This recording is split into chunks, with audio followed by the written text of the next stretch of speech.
Are we live? Oh, All right, we are live. We are live. Hello, everyone.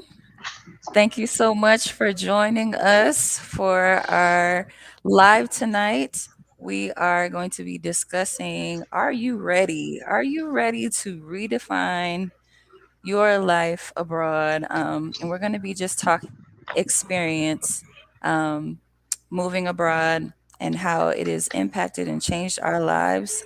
So we'll start with introductions. My name is Danielle from the Our Family Exodus page. And I'm blanking on what else I could say about myself. My page basically just chronicles my family and our move abroad to Mexico.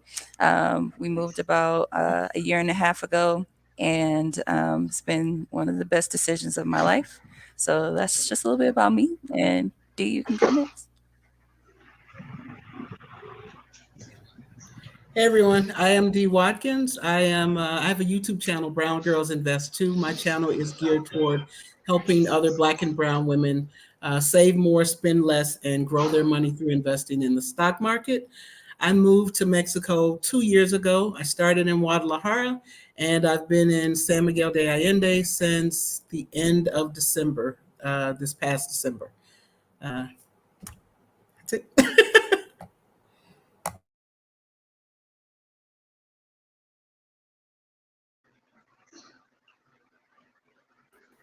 Alum's up Who's next. next? Girls next. oh, it's me. Oh, the It sound is kind of you. went out. Hi, everyone. I'm Alum, one half of our Exodus Life, 100% finding Alum. And we moved to Mexico last year and have been enjoying life here. Um, my brain blanked, but all year. It's been a long day. Who's next? Tracy's up. This is so unprofessional. Like every We tired. so, my name is Tracy Collins. Thank you guys so much for joining us and the team from Redefining Your Life Abroad. My channel focuses on all things business, wellness, and my life in Mexico. We moved to Mexico. It'll be a year on August 19th, and we started exploring the country in 2022.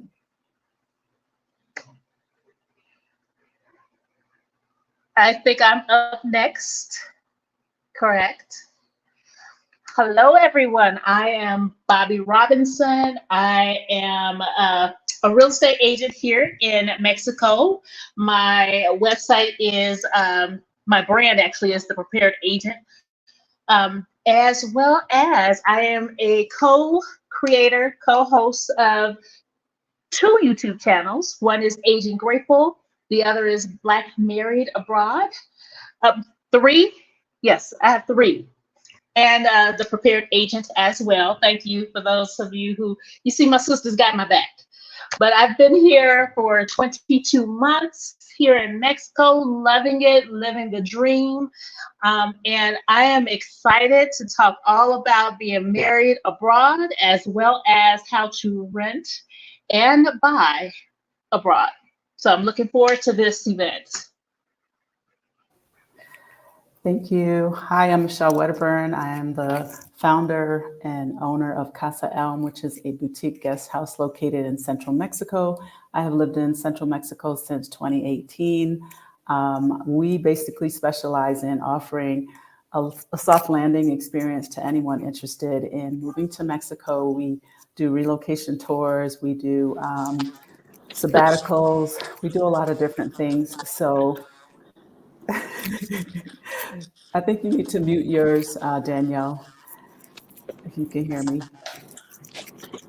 Yeah. So that's really what I do here in central Mexico. My talk on the weekend will be about starting a brick and mortar type business. In addition to that, being single, having a business, and having a child, and how that goes in my life and my world. And happy to share all my experience with anyone who is interested in my topic. Thank you.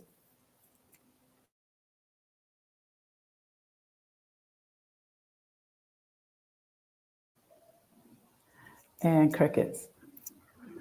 Oh, Danielle, you want? Can you hear us, Danielle? Hey, Bobby, She's you want not. to start with the Yes. questions? You want to start with the questions? Absolutely. Let me go ahead and begin with some questions. Ladies, one of the questions that we want to discuss tonight is how has living abroad changed your personal identity or sense of self? How's that happened? Anybody want to chime in? I I think, will. Go ahead, okay, Alan. go ahead. Okay, I'll go. For me, I think it has allowed me to grow as a person. I know I've said this before that in the States, you're really distracted and you're consumed with everything around you, with consumerism, your job, just transportating your kids from one place to another, going to work and everything, and you don't have time to really sit and discover who you are as a person. And I feel like being abroad has opened up that realm to explore interests, build friendships, and really figure out who I want to be and explore those different areas of my life. Good. Michelle, you were going to talk? I was going to say something along the same lines that I've found that it allows you to be more creative, also vulnerable. And I think within all those spaces, you really learn how to trust and have faith in the process. I really don't believe that hard work goes nowhere. It doesn't mean you have to, break your back or whatever, but I do believe that if you're working and doing things for yourself, creating things around the things you enjoy, that it does eventually come back around to being something you're very proud of and you can look at and say, I built this even when you felt very vulnerable. And I think that that's a big part of our message this weekend, and we will be ready for you. We promise this weekend we're going to be ready. We all Absolutely. have been working really, really hard. So Yes. I think it's showing on Tuesday, but we're going to get lots of rest and we'll be ready for you by Saturday. Abs- Promise. Promise. Absolutely. So 100%. yes, yes, 100%. yes. So, I mean, for me, that's the growth. That's the growth. I will say for myself, being a mom of 10 kids and uh, working very hard, kind of a slower pace and be able to focus on truly who I really am and who I really want to be has definitely changed since I've been abroad. I do have the ability to really focus here. Everything is not so fast paced. And so for me, that allowed me to really connect more with who I am. And I'm learning that every day. I am redefining what that looks like for me personally. So I definitely see a benefit and a plus in my world as far as living abroad. Anyone else before we move on? I'm going to take that as a no. And we will go on with the next question. I'm going to go ahead and say, how has your career aspirations or professional goals shifted since relocating abroad? I've had a big shift. Oh, yeah, you have. Yeah, I've had a big shift. I retired in 2019, and so my job from that time on has just been managing my properties, right? But since I've come here, things that I've been doing just for fun or just a little bit here and there, I'm now doing more, and I'm doing it more. Um, I'm doing it in a way that I knew what I was doing before, but now I'm really convinced that I absolutely know what I'm doing because I did things from the perspective of my own situation. But because I'm meeting so many different people in different situations that I never experienced, I'm having to rethink their situation and apply what I know to what they're doing. So I'm enjoying it, right? I am working again, but I am working and doing something that I absolutely enjoy. So it feels really good. I have a question for you, Dee. Do you find that you're better than you thought you were? I am. I Hmm. am. Okay. Yes, I Good am. Because question. you And get that's to, been confirmed for me, myself. yeah. Literally, I've looked at people's files and say, well, maybe I can't, this is not something I can tackle. But then when I look at it again and just kind of give it a different thought process or look at it from another angle, I figure it out. And I'm helping them, you know? So yeah, I'm finding out I am better than I thought I was. So That's good. Good. I'll go. Eh, Um, I feel like for me, I'm currently working remotely from the States, but for me, moving abroad has opened up I guess, my horizons to other things, and to really want to not work remotely in the United States anymore.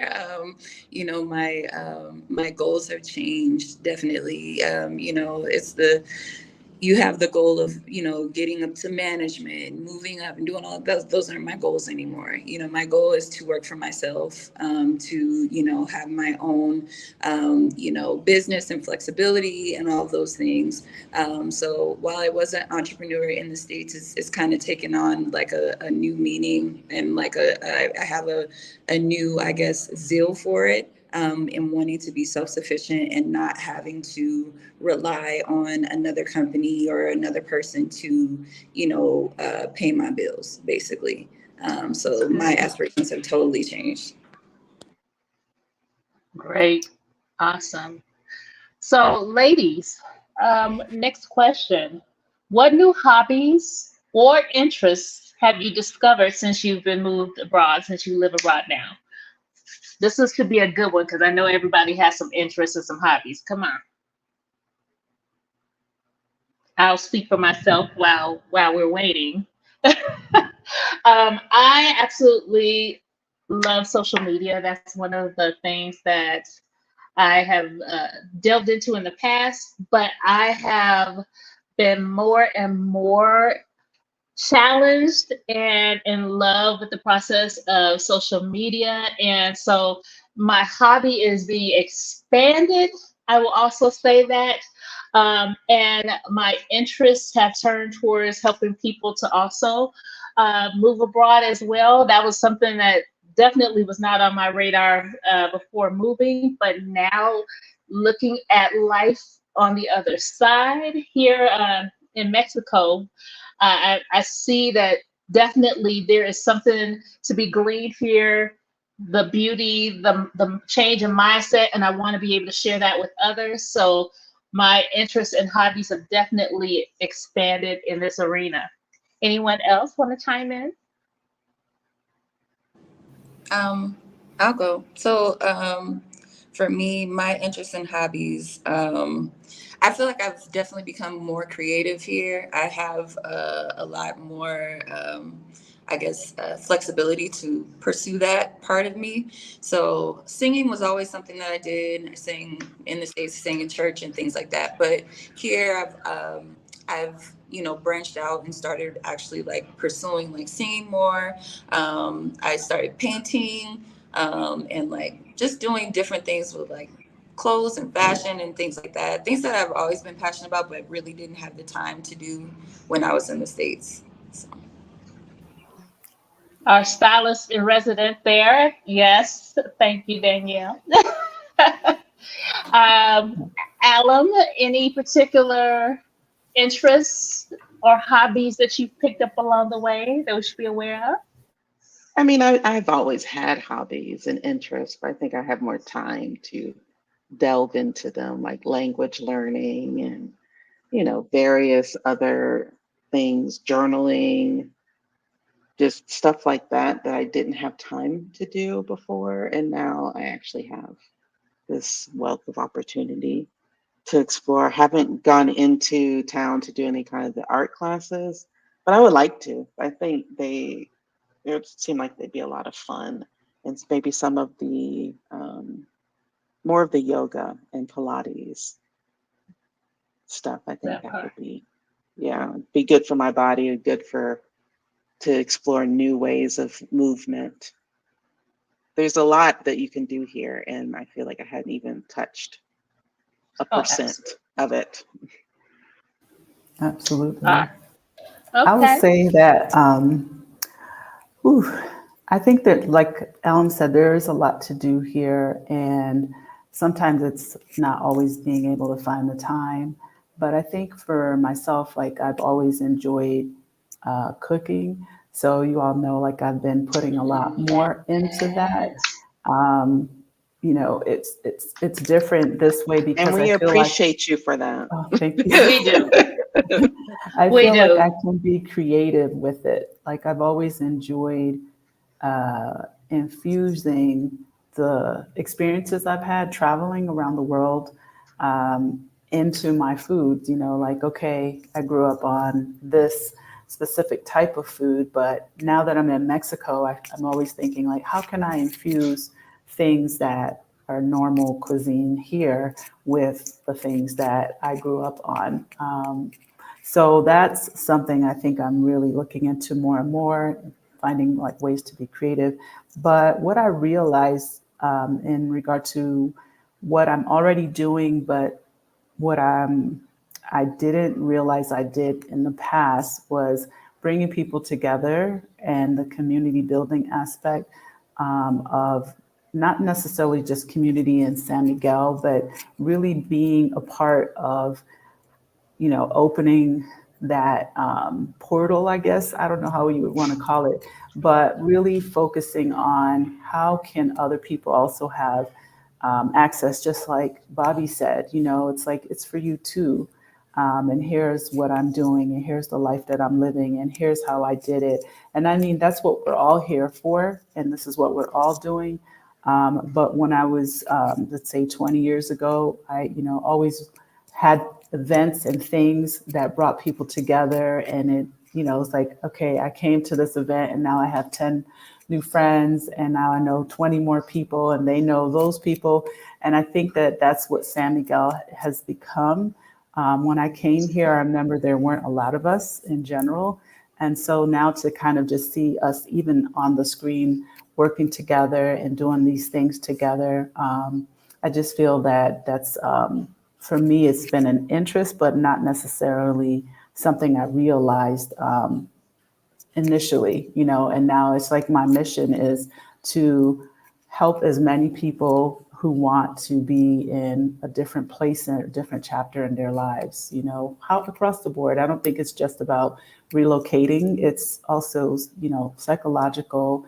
It's decompressing from all the stuff. It's connecting to people who really, really genuinely care about you. That's our group, and I think that a lot Absolutely. of us are looking for that. So, yeah, I think that that's been like an interest that has come to the surface for me in the last year. Yeah. That's beautiful. I do want to hit, I think it's, forgive me if I'm misspelling or pronouncing this right, but It's New Runner. new runner. Okay, new Yeah. runner one. There is one a question that you put up that kind of goes along with what we're talking about right now. I see you have a couple of questions, but the one that says time is money. Daniel, put that up there. If you time is money. Do you have more time because you need less money? I think it's the one after that one, Daniel. Time is money. Do you have more time because you need less money or something else? I would say So, you have more time because life is more convenient, and not mm, necessarily because you need less money. It's just that it's more convenient. Access is easier. So instead of having to factor in commutes to everywhere, you might be able to walk to the place, or, we often carpool somewhere, or you have friends nearby that maybe when I was in the States, we're so spread out, it's not possible to try to do just a simple potluck and simple showing up at other people's houses and enjoying time, because you're spending 30 minutes to an hour in the car to get there. Then you're spending a few hours and then you're spending that time to come home. And it's just, you have more time in the day, just the way the city is set up. It's, more access. I will And then also say this. Oh, I'm sorry. Go ahead, Tracy. um, to answer the question, time is money. Do you have more time because you need less money? I do agree with Alan as far as it's not necessarily about needing less money, but when you show up to make it, it's about showing up with intention and being compensated your worth. So it can require you to show up definitely more intentional, but also less often, you know. I will also add on to that that as far as time is money, we are not necessarily bombarded with all of the you need to get this, you need to buy that, you need to do this, you need to go here. We're not bombarded with that so much. So that means that there's less things that are vying for our attention, so to speak. So we get that time and that mindset back, that peace back, which to me is more valuable than the money anyway. But definitely, um, I think it's because of the fact that time is a little bit different here than it would be. I'm not trying to work overtime so I can get the next latest and greatest thing. I definitely have the time to slow down and pause and really think about where my time is going. So thank you so much. Anybody else want to respond to New Runner One's question? I do. I want to Hmm. say too, for myself, because I have a business, that yes, time is money for me. And I find that it works here. Even I don't personally feel slowed down at all because I have a business that is a brick and mortar, right? However, I do feel supported. I feel supported because it's it's easier to get assistance and help and support here, and it's something that doesn't feel like it's only for the 1% per se. So it's like one of those things where it's like, okay, if I need whatever, I've had dinner parties where I forgot to buy enough wine, I can call literally a liquor store and they'll deliver within an hour. I can call to have meat delivered. I can have products, and this isn't, oh, me ordering from the grocery store in an app. This is like the individual stores, the place that sells chicken. I call them and I say, hey, I need 2 whole chickens. Can you cut it up, clean the skin, whatever, and bring it to my house? So those are like the benefits that I think we don't necessarily have, and in the United States as our norm. It's not saying that it doesn't exist. It just means it's not our norm. It's like we have to go oftentimes to get, to do, to run around. So for here, I feel like there's a lot of those like conveniences that really helps you have more time to do more of the things that you really want to do. Beautiful. I Yeah. just wanted Beautiful. to add a little something else to that as well. Yeah. So, pardon me, I stepped away for a minute, but I think you guys said this, but I want to say it a different way. Things here are simpler, right? So the things that you want in the US are not going to be the things that you want here. So you're not going to need as much money for that.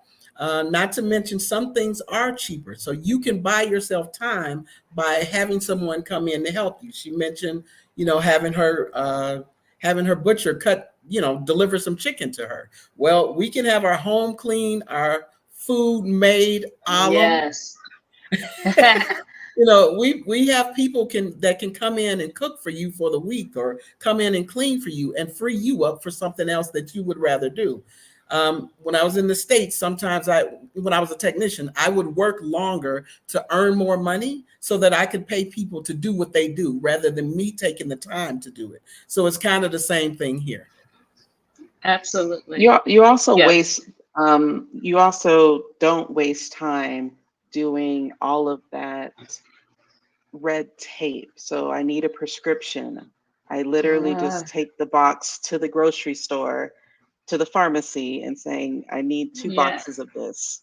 And there's no, like, I didn't have to go to the doctor and then make that appointment and then wait for them to give me the prescription and then take the prescription to the pharmacy and wait for the pharmacy to fill it. It was literally me taking one of my old boxes to the pharmacy and saying, "Do you have this?" And they said yes. And adding on that, Mhm. you don't even have to go to the doctor. The doctor will come to you. Absolutely, absolutely. Well, I want to go ahead and answer some questions also that are in the chat here, the comments. Thank you so much for your comments, everyone. Keep them coming.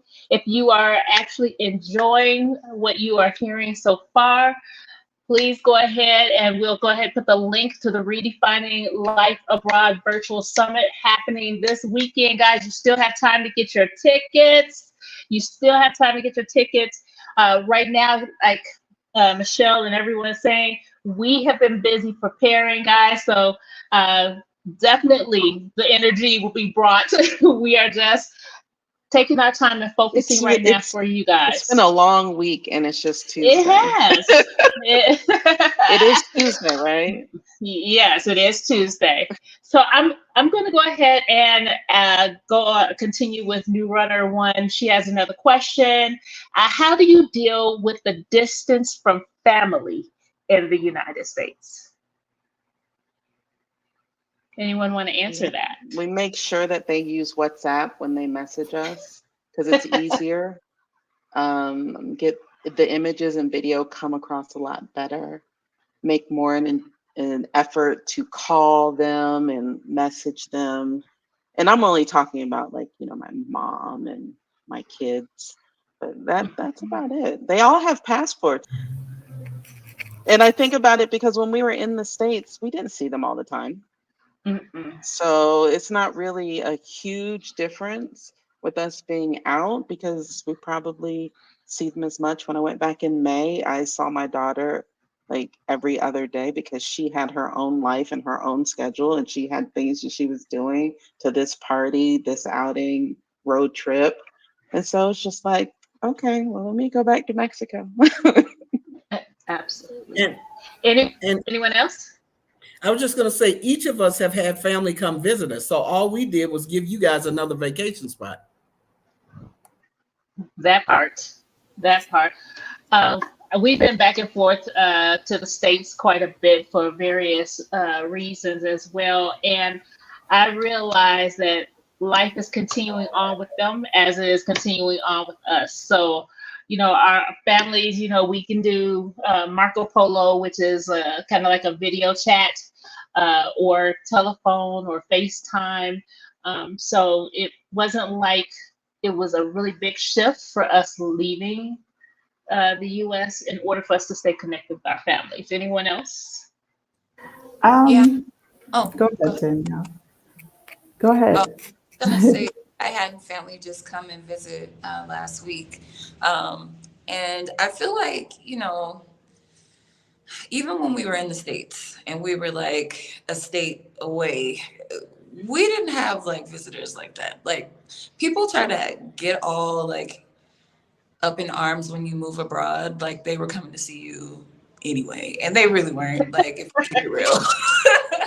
Like I Yep. could be in the same state sometimes and I wouldn't see people for like a whole year or whatever. So I feel like the distance thing is just if you want to see someone you will, regardless of where they are. There's phone, there's FaceTime, there's all of that. So the distance wasn't ever an issue for us because we always kind of lived at least a state away or a couple of hours away, even when we were in the same state anyway. So it didn't Yeah, really impact us that much. And I think we're absolutely. more intentional. Like we're more intentional. My family, we have a text thread that we communicate, through. It's like us and our children. We also have a group FaceTime chat. And so we're always talking, and I'm always stalking them on Lifetime or Life 360. So they know I'm always looking at their location, making sure that they're okay, and they stalk us. But in my particular case, like I'm from Oakland originally but moved to Atlanta. So when I left the States, and came to Mexico, we're smack dab in the middle. So we can get back to Atlanta in 3 hours and in Oakland in 3 hours, direct flights from San Miguel or from the airports here. So it's like I'm actually closer, but everybody has also been here to visit us as well. And just like Danielle said, they weren't always coming to see us, no way. And airplanes go both ways. So That part. That part. We also have another question, guys, and thank you. I think DU answered this question, but I still want to bring it up. One of the questions is from Not Before 10. How many of you ladies have a car in SMA? And what percentage of walking are you doing in your daily activities? Listen to this, y'all. Go ahead. How many of us have cars? Two of us. So there's two of us. I don't like walking here that much, right? Um, if I want to walk, I'm going to go on a purposeful hike somewhere. But this walking back and forth just to be walking, that no. I got two dogs. I do enough walking. Michelle like walking, not me. Michelle? Um, so when I first moved here, so I've been here for over 6 years. I thought I would live in Central, but then I didn't move to Central. And I think the majority of the people who live in Central, you don't need a car because everything is there. And San Miguel, although it's a pretty big city, it's a compact city, meaning the areas where you have lots of houses and homes and shops and all the fun things and the church and all the things that people like to see. It's in a very compact radius of the church, practically. Yes. For myself, though, what I realized in I would say a 6 month span of time is I just wanted to have a car. I had to take a child to school in the morning who didn't want to walk. I used to walk sometimes 10 miles a day because I like walking. I would walk from my house in La Leona. I would walk him to school. I would walk to Central with my computer, walk back to my house, walk back to pick him up, and then we would take the bus home. But one of the reasons why I have a car is because I want to leave San Miguel, not on someone else's clock, on my own. And I've always been that way, but you don't necessarily need it. I don't mind walking. I walk for exercise, but I like having a car. I like having a vehicle. Some people freak out about driving, and I just find that very interesting, especially if you come from a city. I'm just like, if you drove in a city, I don't know why you wouldn't be able to drive here. I can tell you San Miguel driving is some of the easiest, but it's not that way in all parts of Mexico either. If you go to Mexico City, it's like driving in New York City or somewhere else that's very aggressive. But in general, that's my spiel. I enjoy having a vehicle. I bought my car here. I did not bring it from the United States. It was a very easy process. I know that it's become a little bit more say difficult. I think it's that you now have to have residency.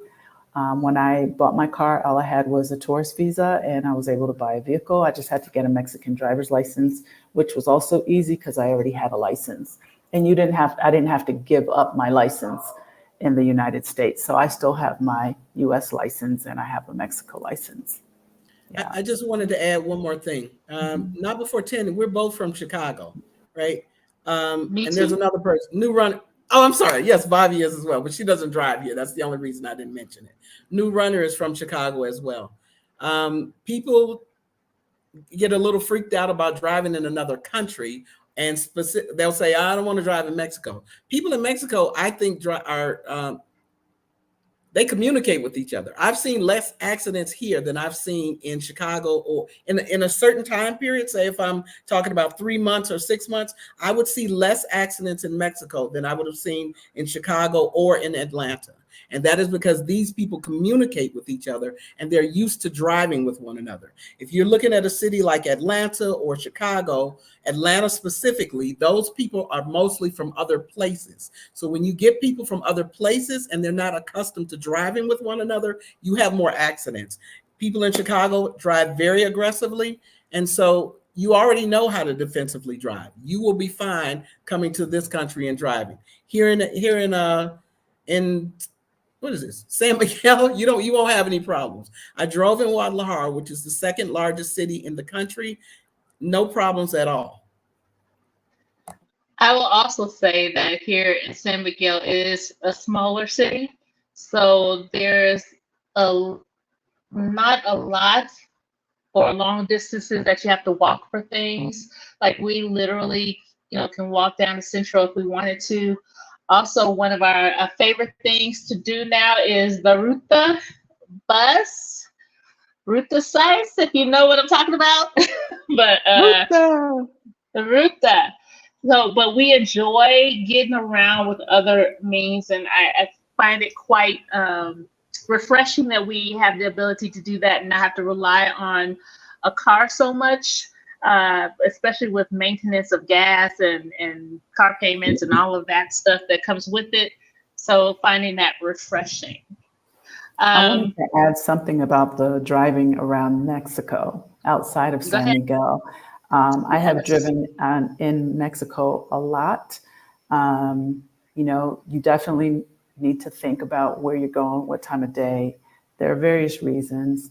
I would say the biggest reason, which I think is contrary to what people popular belief, someone's gonna try to kidnap you or whatever, is more so that it's very dark at night. They don't have like the same setup in a lot of places like we do in the United States with the street lights and all the things. And there's wildlife. And so sometimes, there's a cow that could be right at the corner of a horse or whatever. And this is even during the day, but during the day, you can kind of see it at a distance. So I have driven so much in Mexico, and I'm talking long distances, and it's pretty well laid out if you go on a toll road, just like it would be in the United States. You get on the toll road and you can follow the GPS just like you do in the US. I'll say the GPS is not as accurate, but there are ways to kind of figure that out. And I think that if you are a confident and comfortable driver in your country, that you can actually drive pretty fine in the US, in Mexico. And, Dee, you've driven from the US to Mexico. So you have that experience. I haven't done that, but I've driven to distances as far as like 6, 7, 8 hours away from here. I've done it with just my son and I, 3 or 4 hours, to places that are surrounding San Miguel that I want to see and check out. And is one of the main reasons why I have a car. I like to be able to leave. I want to leave San Miguel. Oh, Sometimes someone did that. Go ahead. No, you do not need a Mexican.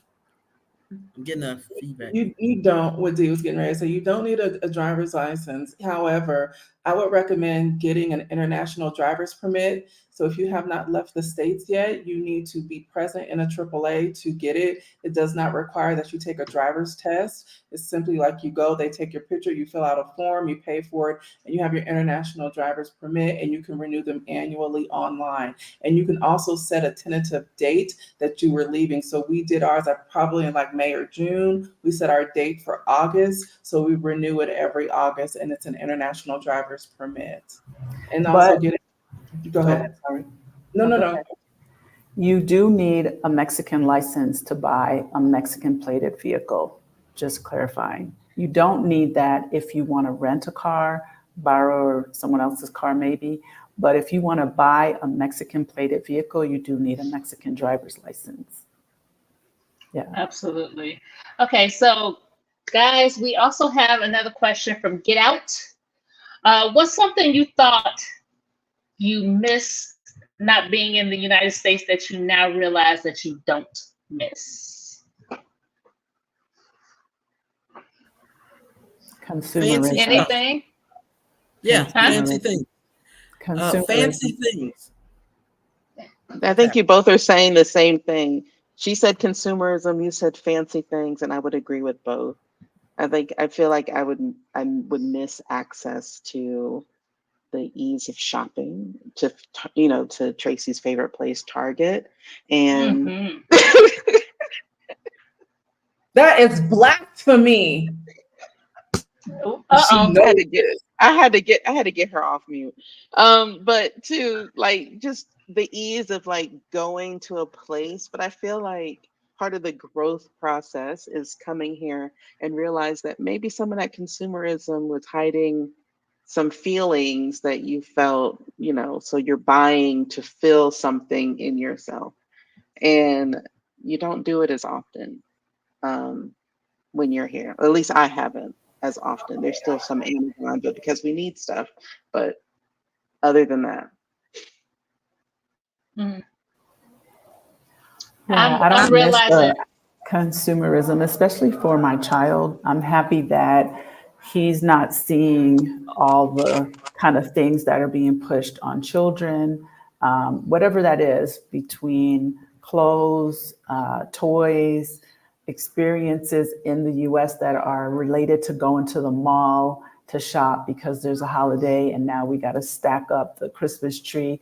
Nothing wrong with that. I'm not taking away from the holiday, but I've taken a lot of time and effort to make sure that the things we're doing are memorable and more meaningful. He's not going to remember me buying him sneakers as opposed to we did a weekend trip on that Christmas to wherever, somewhere new in Mexico. He gets his gifts and things, but I'm just happy that he is not bombarded with these things, and also happy that when we go to stores here, there's very minimal, and this is maybe more so San Miguel, because if you go to the bigger cities, there's a lot of consumerism. But here, he's not bombarded with, every single aisle is trying to get, the kids to cry and scream so that the parents could buy them a bunch of things. They do have the toys and all the stuff, but I don't know. I just feel like it is just what Dee said earlier. It's a simpler life, a simpler existence, and I'm good with that. Yes. Yeah. Absolutely, absolutely. There's a question from Butterfly Effect. What do you all do to maintain healthy interactions and connections with each other? Oh, this will be good. What do we all do to maintain healthy interactions and connections with each other, guys? Eat lots of desserts at fancy places. Y'all could talk about that. Dessert, Alan, tell us about your desserts donut place. first. Yes. well, they deliver, so that's not necessarily maintaining connections, other than maintaining connections with the bakery that delivers the good donuts.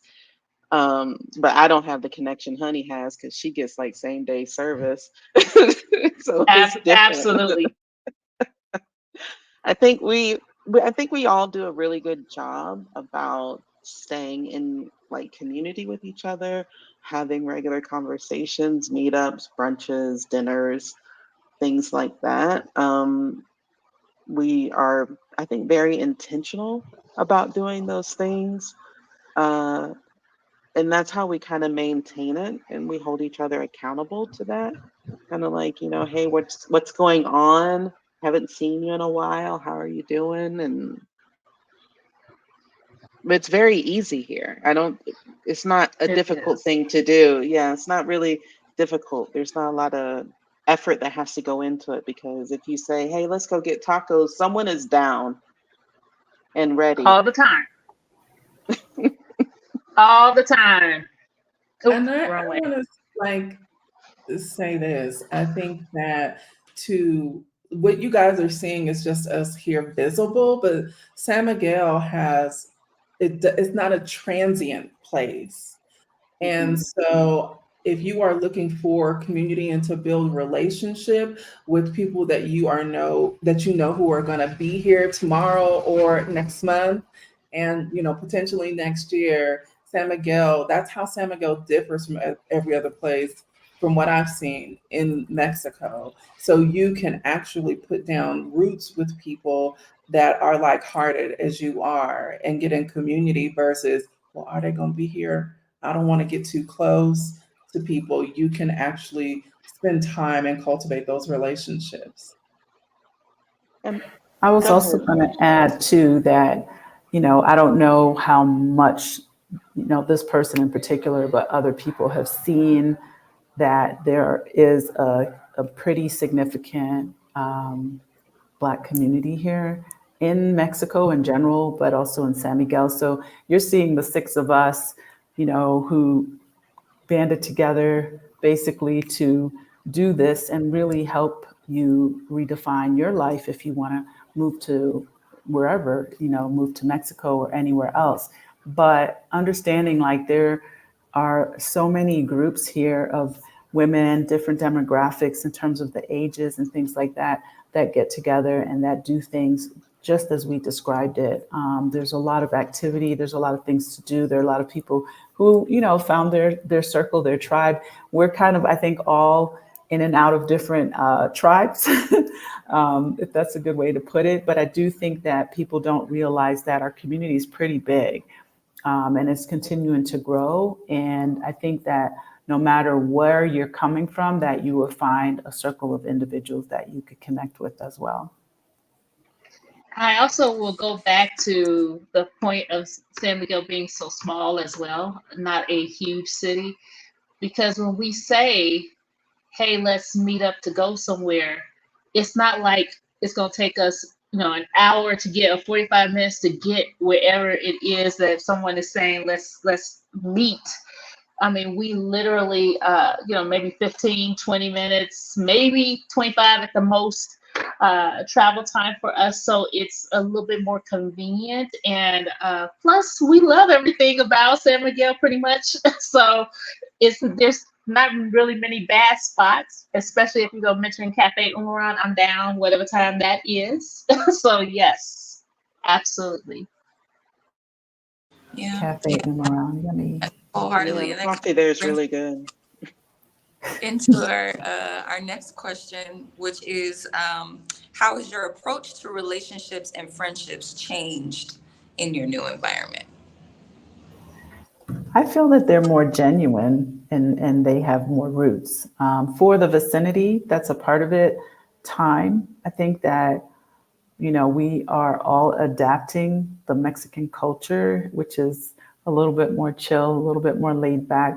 But I think that we're all kind of like, you know what, all the things that had us running around in the United States, you can kind of like throw that to the back, right? And like you said, you don't have to always run home to cook the dinner. You don't always have to run over here to get the things because maybe they can be delivered to you. Whatever the reasons are, I think at the end of the day that we just have more time to grow the roots and water the seeds that the friendships have. And I mean, it's easy. I don't know. I find it easy here. I lived in Florida for over 10 years, and I can count on one hand, and maybe that's even just part of my personality, how many friends I had. But I always felt that things were very superficial. The friends I had from way back, I still have them, but it's because we were younger, we had time to cultivate that. And, being in Florida, it always felt like, oh, let's go to happy hour, or, let's have like a party, let's go to a party, or let's go to a club. And there wasn't the time to really be really deeply connected in different ways and have intellectual conversations and talk about things and debate about things. Like on Sunday night, I had impromptu 6 women that popped up, and we had 4.5 hours of intellectual conversations. And all I did was lit a candle in the kitchen. We were literally almost in the dark, and we were just chatting and talking and talking. And this is not just within that circle, but it's like all of us do this, right? We all do this. So I don't know if there's an explanation for it, but I do think that it's the pace and the culture that we're adapting, and we want it. We need it. That's it should be Yeah, our norm. I agree with And that. I think that we're more open also here. Like I feel like we came here with a little bit more of an open heart, versus when you're kind of guarded in the States. And I feel like because of the proximity and because of the size of the town and the group, you kind of have to come genuine, you know what I mean? Like you can't come any other type of way, because it, there's not like a million people here.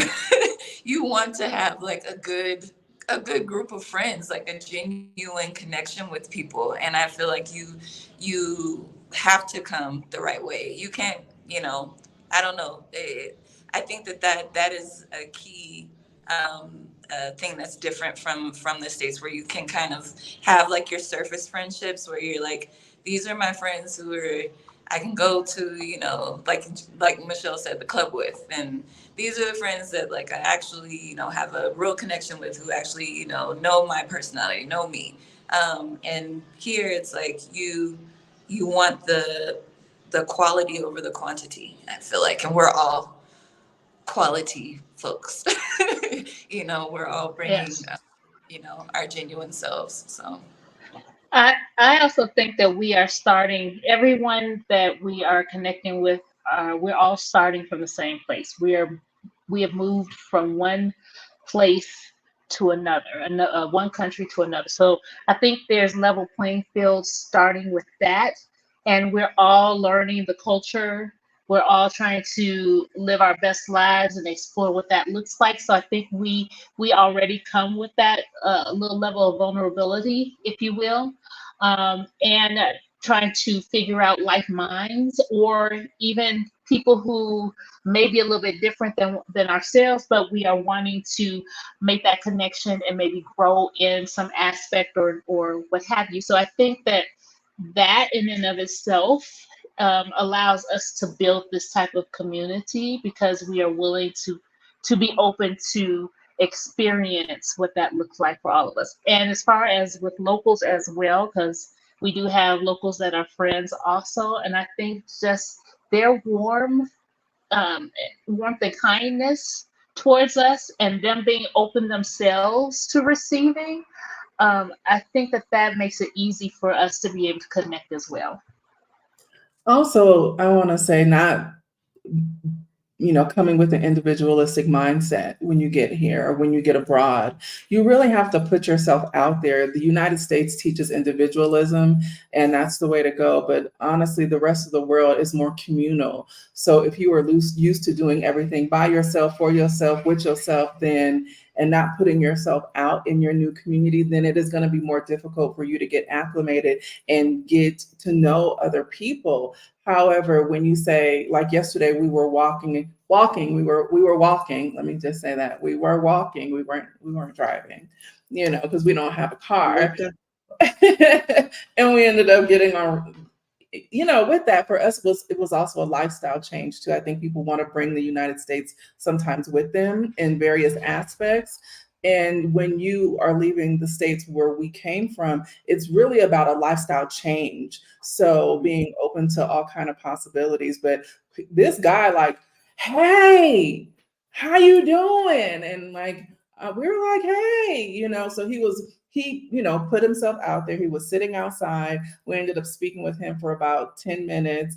And then upon our departure, he was like, where are all the Black people? And I said, well, we're here. I said, but we're just, most of the people there living their daily lives, so that we're not tourists. And that's another beautiful part about San Miguel. But we ended up connecting him with, Elton, which is Danielle's husband, because he really wanted to get involved here in the community and get to know other men. But he put himself out there. So one of the things that is a pet peeve of ours is being a Black person abroad and you don't speak to other Black people. And when folks are from the States. So if you come abroad, make sure you put yourself out there. Make sure you speak. That's how put yourself in a different position to create community and be vulnerable. Because again, it's really about a lifestyle change and not bringing where you're coming from with you or who you are. Because honestly, you really don't know who you are until you leave all of that mess behind. And now you're trying to rediscover or redefining your life abroad. that's really good. And that kind of I saw a question about childcare and homeschooling. I'm gonna get to that in a second, but that kind of ties in with this next question of how has your sense of independence and self-reliance been impacted by living abroad?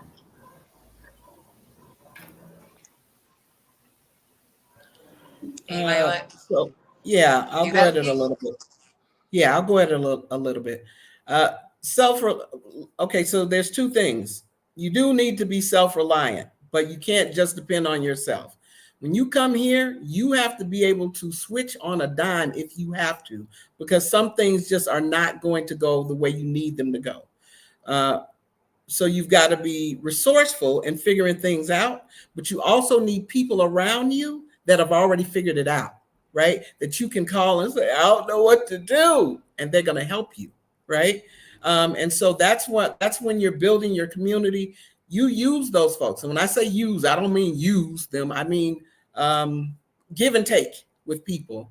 Uh, I can drive around my corner and I'm going to eat some vegetarian food at Danielle's house. If I go the other way, I'm going to eat at Michelle's house and Tracy's house.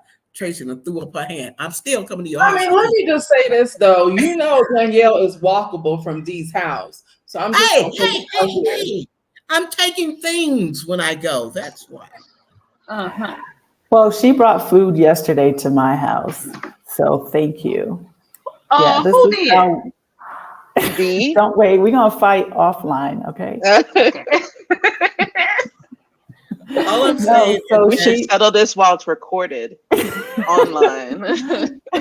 No, so we do this, but no, yeah. Yesterday, Dee was like, "Oh, I paired up your rice and peas with whatever the vegetable medley was," and I said, "Oh, that's so pretty. It's so colorful. Was What's that the in it?" soup you made? Yeah. Oh, the one you showed us a picture of, but we it didn't was get to not it taste. was not soup. It's curry. Now get it Oh, right. Curry. it Okay. looked like soup. So she was like, "Do you want to try it?" And I was like, "Well, I'm about to run out with my guests. I have three ladies here, and I didn't even get to listen to her message. Next thing I know, I look out my window, her car's out there. I was like, "Okay, thank you. I love it." And then we started all talking, and I said, well, "I'm going out to take them to do something. Do you want to join us or whatever?" So it's just that it's like that. Our community is like a lot of spontaneity, a lot of just being included into things. You don't, doesn't mean you're all doing everything together all the time, every day. It just means that, we, one, are close in vicinity. And then we're also, close in just being like, let's, catch a vibe in Central, let's do something. And there's so many places to do that. That's not, where you're it's like the top noise level and you can't hear each other and you can't speak. It's always somewhere where you can really cultivate those relationships. So yeah, I'm very grateful for it. And everyone's helpful with the Yeah, other. true. Yeah, What do I they I say? think. Oh, go ahead. Whoever was going, go ahead. Oh, no, no. I was just gonna say, what do they say? Iron sharpens iron, and that's definitely something that I am finding that is special here. Is that you know we're supporting each other, and that is a really, really big thing that I found that was lacking where I was living. At least I can speak for myself. So just to have that is very, very special, very special. I also want to add just being able, those who are coupled, being able to form relationships outside of your spouse. And I feel like that's been really special here because even in the States, relationship are kind of paired up and not really individual friendships, even though those of us who are coupled tend to hang out together. But there's also these individual relationships that we've been able to form as well. And I find that to be really special and something I really wanted when I was in the States and I just could not make work for one reason or another. People couldn't commit or for life got in the way of friendships. But here it just never happens. It's just someone's available and you're able to build a new relationship, a new friendship, a new coffee date. It's beautiful. That's my favorite part.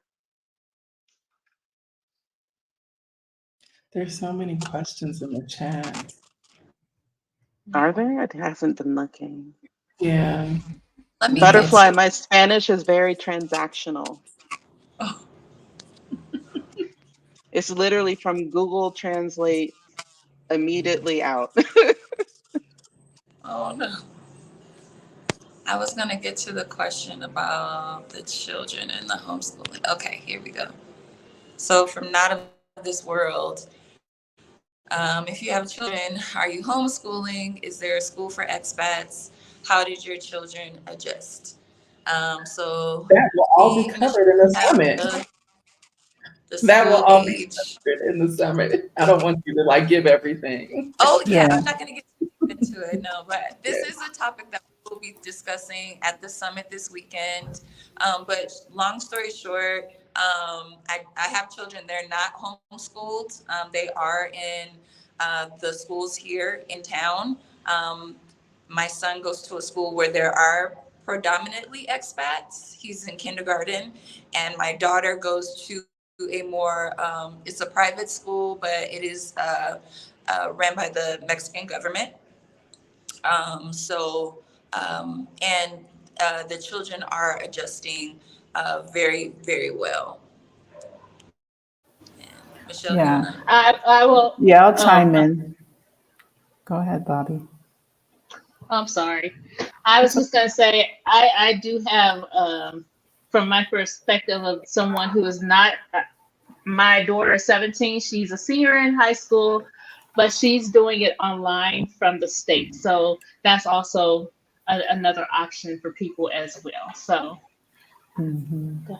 So we've been here for over 6 years, and there's lots of options. And so you can homeschool if you want. I learned a lot about the different types of school options, and I think I've learned to loosen up about the traditional way that we're used to going to school, sending our children to school in the United States and the best zip code and all the things.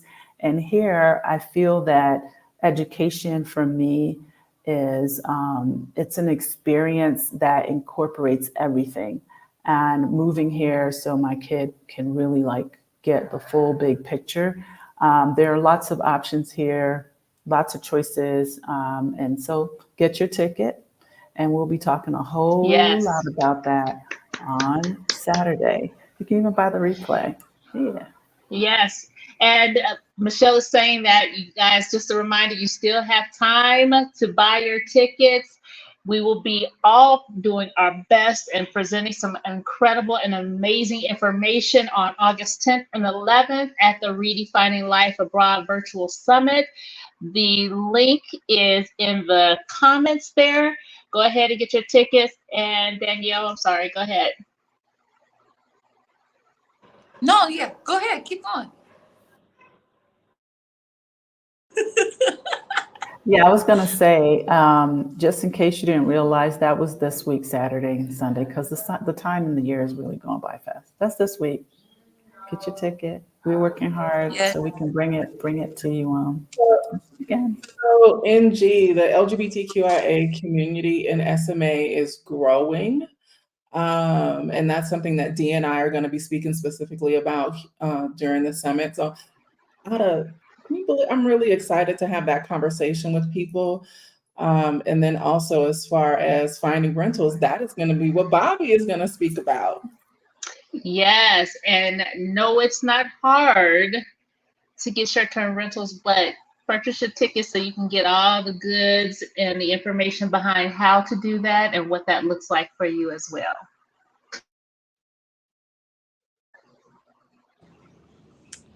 All right. Were there any other comments or questions in the that you guys saw that you wanted to bring up? Someone asked about Spanish. How's the Spanish coming along? Oh yeah, how's our Spanish coming along? Mi Mine, I've español está bien. That's it. It's okay. aprenda. I'm learning Muy poquito, Yeah, very we little all are Spanish. learning. muy poquito, pero aprenda. I'm trying to learn. Sí, sí. Yeah, yeah. But I Some, also think that speaks to like putting yourself out there again. For if you are anything like myself, I don't do good, or at least I choose not to take Spanish lessons at this stage. But it's very, like Alan said, transactional or conversational. I find that I want to learn through the local people, with the local people. I'll ask them, like our housekeeper teaches me a lot of Spanish, and just learning things that way. I learned faster and better in that regard. And then also when I do decide to take Spanish lessons here in San Miguel, you can go learn with the locals. It's like an hour exchange or some time exchange. They want to learn their English and we want to learn their Spanish, and there's a trade that we do. So I like that more, that style of more immersive learning. I find Spanish is easier to learn when it's something you have to use. Like when I need to go pay the bills or I need to speak to someone, those are phrases I tend to remember more often because it's like, okay, I have to practice this before I say it. And now, since it's something that I need to say, I'll remember it because I actually had to use it in order to communicate something. And that's how a lot of our Spanish has picked up. I just want to add this.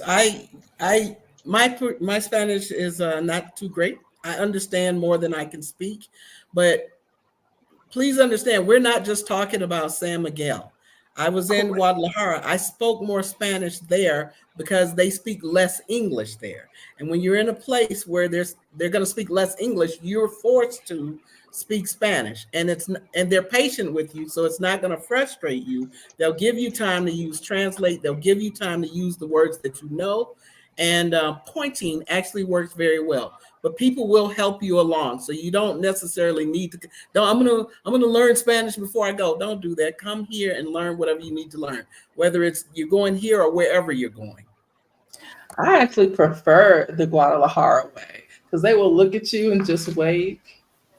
They'll help you, but they will wait. Like, we are not getting ready to speak your English. But I like Right. being forced to learn that way. Here in San Miguel, you get a little bit more spoiled because it's such a tourist destination that they're accustomed to people speaking English. But there is a good handful of people who don't as well.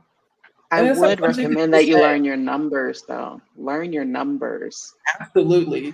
Don't worry about them ABCs. You better learn them numbers, child. Yeah. Money, money, money, money. Yes, learn it. Read the Sure. peso. Read the peso. Read the number on the peso because, that's going to be the most helpful part. Absolutely. For sure. All right, y'all. Well, it's getting late, so I'm gonna ask one more question, and then I want us to all just kind of give an overview of what we're going to be talking about this weekend for those who are joining us who may not know all about the summit, but have asked some questions and want more in-depth answers. So, our last question is: how do you envision your future now that you've experienced life in a different country? I envision, well, I can't say envision, I'm living a lot of what I think will be similar in the future. I do think that, all of us are going to continue to grow in the things that we want to do and probably be able to have more of a choice of how we end up saying we don't want to work anymore, like really don't want to work, versus, kind of being in line with the traditional, work to this age and do this and then get your 401 and all the things. Nothing wrong with that. But I do think that we will have left a lot of legacy behind us and passing those things on. That's sort of how I envision my future in terms of my child as well. I'm very, very excited, God willing, to see him as a grown up and how, us moving here when he was 6 changed the trajectory of everything and in my future, his and beyond. I really think that it's going to be quite interesting to see how all the global citizens and the children of those global citizens, how what the results will be later on down the line. Yeah. Absolutely. I see I that. Okay, Daniel. Go ahead. Okay, well, I was just gonna say that I think that the future is whatever I want it to be now. Like, I feel like the sky is really the limit, and I feel that this move has enabled me to see life differently, to see my future differently. I feel like it's added years onto my life just from the release of a lot of like the stress and anxiety that I was dealing with daily. My thought processes have changed in the overall just how I look at life and what is actually important. So for me, I feel like the future is just very bright. I look forward to creating generational wealth for my family and my future generations to come, and having just opening up a new mindset for the family that's still in the States that wouldn't have thought that this was an option for them. So yeah, I'm very excited about my future now that I'm abroad.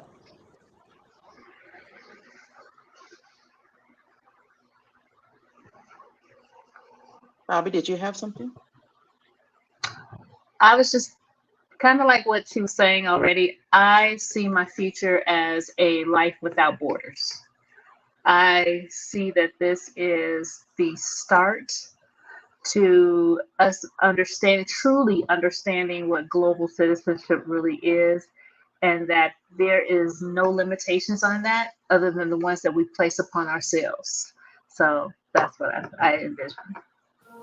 I wanted to add one short thing is if you are of any other descent and you have the opportunity to get your citizenship elsewhere, do it. Whether it's the Okay. islands, Jamaica, Canada, anywhere else in the world, just have options. Get your passport, get your citizenship in other countries because we just don't know what's happening with the world right now, the US.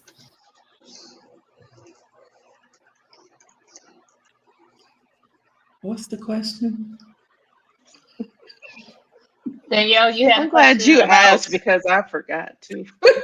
she said, What's the question again? Oh, okay. The question that I asked, I thought you were talking about this last one. Okay. So it was, how has your sense, oh, wait, no, that's not it. Sorry. How do you envision your future now that you've experienced life in a different country? Out of me? So, for me, it is really more so about continuing to be the possibility of. Um, I know my purpose here on this earth is to impact other women. Like, I know that. And my work and my legacy before San Miguel speaks to that. It just looks different now. I see myself more so like speaking at destination retreats. Something more luxury, like in that regard, to really empower women, primarily Black women, because I am one. And so I always want to, as best as I can, as creator sees fit for me to do, and allow, like, let my life be like an example of what your life could possibly be. It doesn't mean it doesn't come without challenges or hurdles. It just means that having the courage to say, like, you can do this too. And as long as people are willing, because I'm not going to ever work with anybody who's not, just reaching behind and bringing you with me, not where I'm carrying your load, but showing you like the steps of what you can do for yourself, and and make your life better for you how you see fit. So I kind of see that continually for myself. And then also, with my spouse, just release, relax, relate, relieve. You remember that from a different world. Sometimes people tend to be a little bit more like rigid because the United States will make you that way. The United States will make you rigid. Some people do have type A personalities, but I also think it's systemic because of how society makes you. Yeah. And so, it does put years on your life. We are all aging backwards, and to watch that happen in real time is really, really shocking. Like, to see your friends age backwards or to see yourself age, it's like it's a shock, but it's a beautiful thing to witness. And then continuing to get healthier, I think health needs to be prioritized. And I think with a life abroad, you can take more of the reins of what your health and wellness looks like without the pressures of the States with, all the processes and the red tape and the fake food and that whole thing.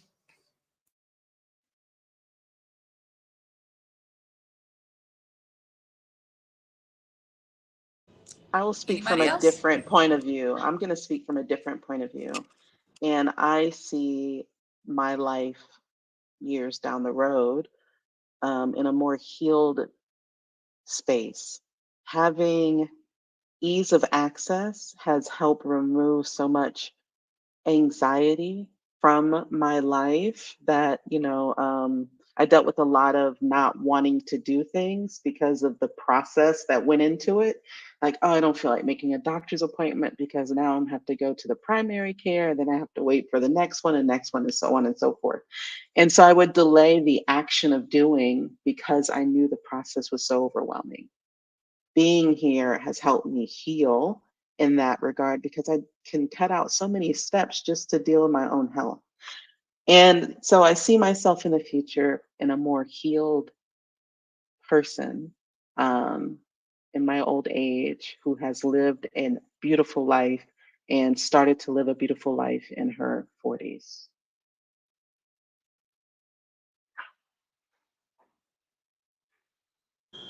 That's beautiful. All right. Well, before we wrap up, what I would like to do is I would like to go just around and have everyone just kind of talk about briefly what we're going to talk about on Saturday for those who have yet to get their tickets. If you do not know, we are the speakers for the Redefining Life Abroad Summit, which will take place on August 10th and 11th. Tickets are still available. You can get them now. We have a link in the comments. We also have the website up here on the screen right now, and we will just be sharing our lived experience and expertise because we have some amazing experts here on the screen who are going to talk to you about. We're gonna go through. So I won't say everything. I'll let everyone speak for themselves. But for me, I'll be speaking about living abroad with children. I have two children, ages 11 and 6, who are thriving here in Mexico in the school system. I am going to be talking about their adjustment period and even before our move, just preparing them for the move abroad. Now that we're here abroad, just some of the things that we've dealt with in terms of their adjustment. That are pretty common for most children, and then how to thrive as a family, how to get through the transition because it is a very big transition moving your family abroad. So those dynamics definitely change. So I'll be discussing that in depth, along with just giving you some tips and insight on the process of enrolling your children in school, just the different opportunities that are available for them in terms of education and also supplemental education as well. All right, Dee? Yeah. So this summit is redefining life abroad. But what I talk about doesn't just have to be abroad. In the days that we're in now, we're in an age where people are being automated out of their positions. We are in a divisive, I'm sorry, some countries are very divisive right now. I'm not sure if you're in one of them.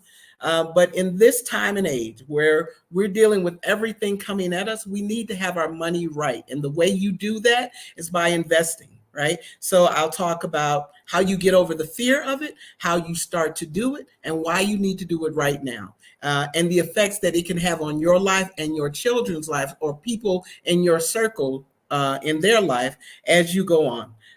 What I teach is not about today. It's not about tomorrow. It is about your lifetime. That's what I'll be talking about, investing.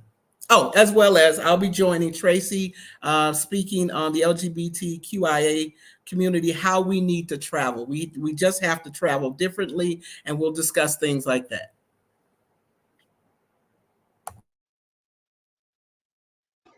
Yay. Alan? I'll go next. I will be talking about freelancing and government contracting. I'm going to go over a few careers that are viable and that you can start while you're still in the States and carry with you abroad, as well as some platforms that you can use to help you find viable work.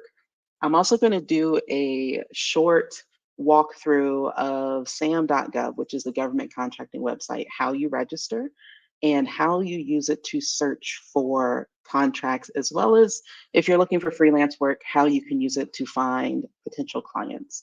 The other talk is going to be a tech talk. So I'm going to do a short conversation about the tech that I use in my business, as well as the tech and things you should set up before you leave, and social media privacy and VPN setup. So that way you can maintain your location privacy. So those are things I'm going to speak about. So for me, I am going to speak briefly about mindset, shifting your mindset and shifting your wellness to your new life abroad. And then I'm going to go into business infrastructure. So it'll be two talks in one for me. Business infrastructure for people who are entrepreneurs and who live in the digital space. If you're looking to get into in the digital realm of working online, and then how to properly set up and automate your businesses, but making sure that you have the proper infrastructure to kick it off. And then, just like Dee said, we will be talking about LGBTQIA rights abroad. I'm sorry, life abroad, rights too, and safety and culture and legalities around that.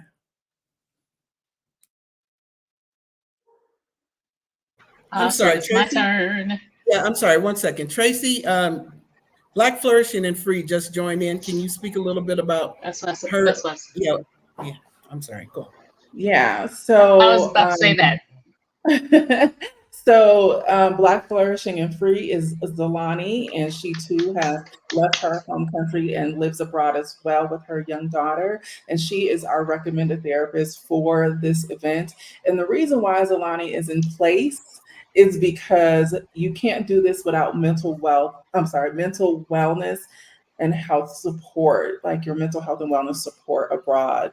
A lot of times people think it's just about how do I get abroad, but people don't really understand the impacts of staying abroad on the mental aspect. So Zolani we're going to give you all of the information, then she's going to get you right mentally so you can handle the information and implement everything that we're talking about. Okay. So that's her. Absolutely. Absolutely. And again, as I mentioned earlier, at my talk will be, well, I have two talks actually. One will be about being married and being abroad. And I'll be talking about such things as the tough, candid conversations that you need to be having before you move abroad as a married couple, as well as the continued conversations, the continued steps, the continued thought processes that need to happen both as individuals and collectively as a couple in order to have a flourishing and successful marriage abroad. So I'll be talking about that. And then my second talk that I'll be having is on something that I love as well, which is real estate. You want to be able to move abroad effectively and find yourself a home to buy or some place to rent. I have all the goods, all the information, all the processes and documentations that are required for you to be able to do that so you can make the right decision about the new place that you're going to be calling home. So stay tuned. And I will be talking about basically having a brick and mortar business in Mexico, whatever that looks like for you. I'm going to go through the challenges, the types of things you need to prepare yourself for, how you hire locals, which I highly recommend, the types of contracts, the laws, how the labor laws work here, about the taxes and the FEIN numbers and all the things that you need to know so that you're legal. And also to just kind of encourage anyone who is interested in doing it, that it seems sometimes daunting, but it's actually something that is quite possible, that there's less red tape, in my opinion, than doing a business in the United States, probably less overhead, things like this. And the fact that there are a lot of needs here in various parts of, and I'm going to focus on Mexico because that's where I am, but there are a lot of needs across the board. And I also think that if you have an idea or passion about something, that this is a very viable place to bring it to fruition, and how you do that. So just what are the permits? How much does it cost in different states? What types of help you need to hire to like help you with that process, and also understanding the culture of things and how they work here. It's a lot slower, and why it's important to create relationships with the locals so that you really are getting in and getting the best deals and the best prices and quotes on things, because most of the time, if you are going to get a space, you really need to probably fix it and have it be what you need it to be. But I think sometimes we think it's going to be so absorbent, and it's not. So we're going to talk about all those details. And then my other talk will be about being a single person with a child and being here and how I navigate that. And for me, it's really something that I find easier than I did in the United States. So we're going to have those two talks in my sessions. Yep. Join us. Can we really quick go over just the difference in tickets so people understand the difference in what they're getting in their packages? I was just Alan, going to say that. perfect. Oh, That was because you. oh, She was like, hold "Did you see her on. grab her pearls, Bobby?" I was She going to say that, but not to be the person that says that. Danielle, can you add my other screen to the live? You might see it down at the bottom. and the reason why I we think want to make she's. sure Oh, that you guys perfect. understand this is that so you have available information, because we can't cover everything all at once. So we have Hmm. different sessions. There's the talks on Saturday, but then there's private talks on Sunday for people who want more. And then Yes. Alan is getting ready to go over the difference in the packages. Yeah. So I want to make sure everyone understands that these packages are only for people who buy the ticket before the summit goes live. The perks are not going to be available for if you buy it after the summit, because a lot of the uh, ladies are giving coaching sessions immediately following the summit. And so they have to have their capacity set and understand who's all going to be joining their coaching calls, and you might miss it.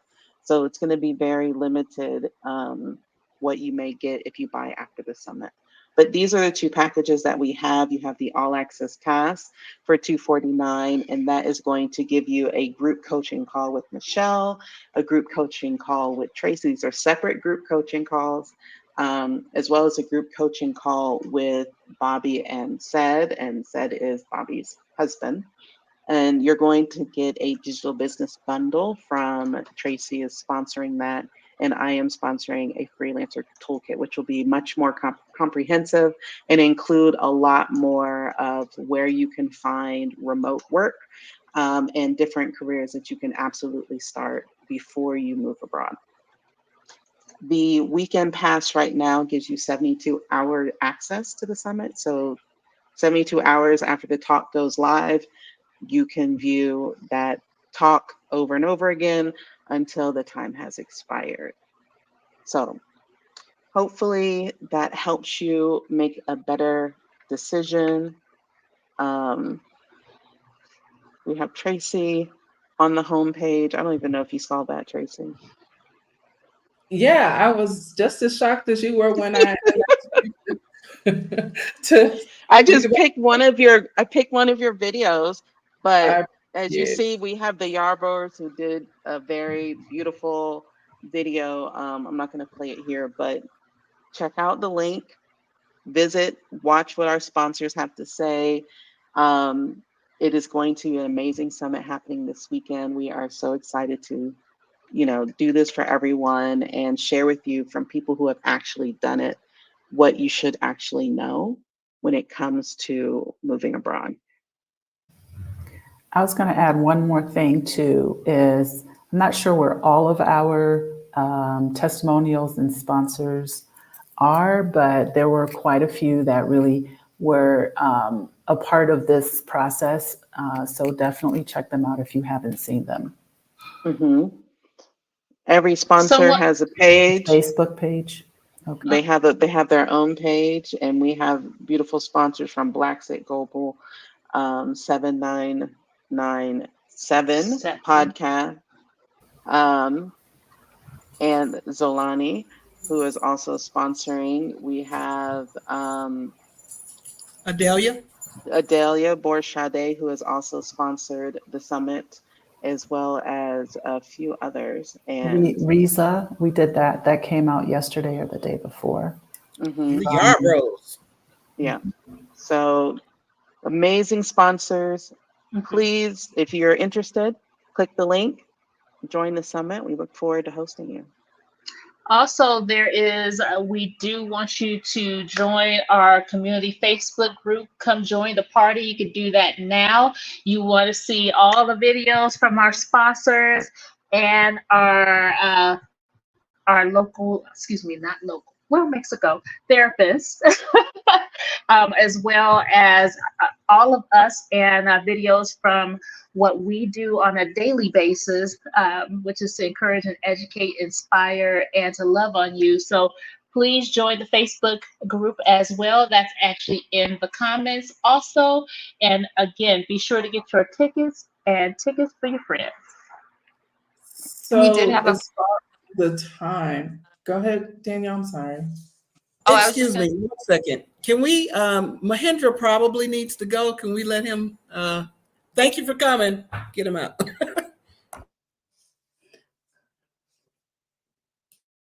I banned them. Go ahead. We had a question about what time the summit starts. It's 8 a.m. Central Time, right? Like it's I'm early. looking. Yeah, it's early because we didn't want to hold Yeah. everyone late in the day. Um, so I Yes. believe the time is 8 a.m. Eastern, because I operate on Eastern. I'm not sure about Oh, Central. I'm sorry, 9:15 Eastern Standard Time. okay. So that will So be that's when 8:15 this.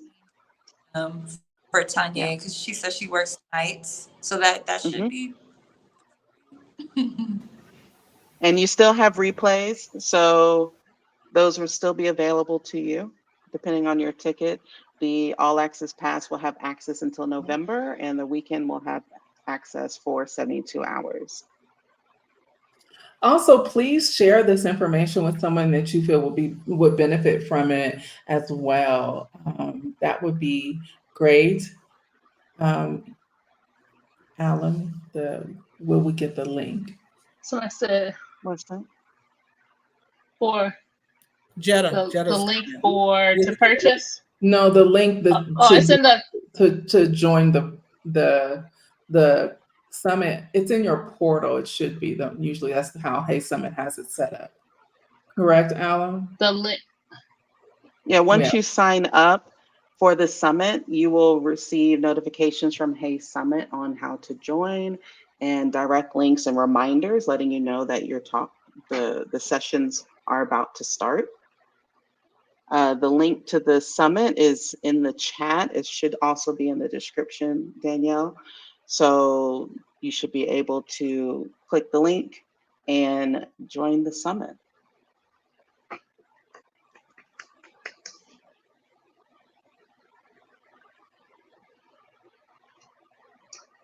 All right, everyone. Thank you so much to our uh, people who have joined this live. We appreciate you. We appreciate your questions. We are looking forward to seeing you Saturday and Sunday. Don't forget, we have Q&A sessions on Sunday as well. You don't want to miss any of these beautiful faces before you and the hard work that we have all put into this event. Again, as we stated before, please share this. If you like this content as well, please do yourself a solid and like and subscribe, and again, share this live and follow each of these incredible women on their YouTube pages also. And with that being said, does anyone have any other questions? I'm looking forward to meeting people on Saturday and Sunday. Like I'm one of those people, if you're looking for formality, I'm not going to be your girl, because I love interacting, like conversations and seeing your eyeballs and what resonates with you or not. So I'm really looking forward to meeting you guys this weekend, and hopefully what we all have to offer is Yes. impactful enough for you to change your life. It's time to get out. No. Yay. No, for real. I Much mean, love, everybody. I'm not going to say anything. Yes, you are. You just said something. No, I'm not going to say anything. Yeah. All right, y'all. I didn't No. touch you. You touched me. Not it. Bye. Bye-bye.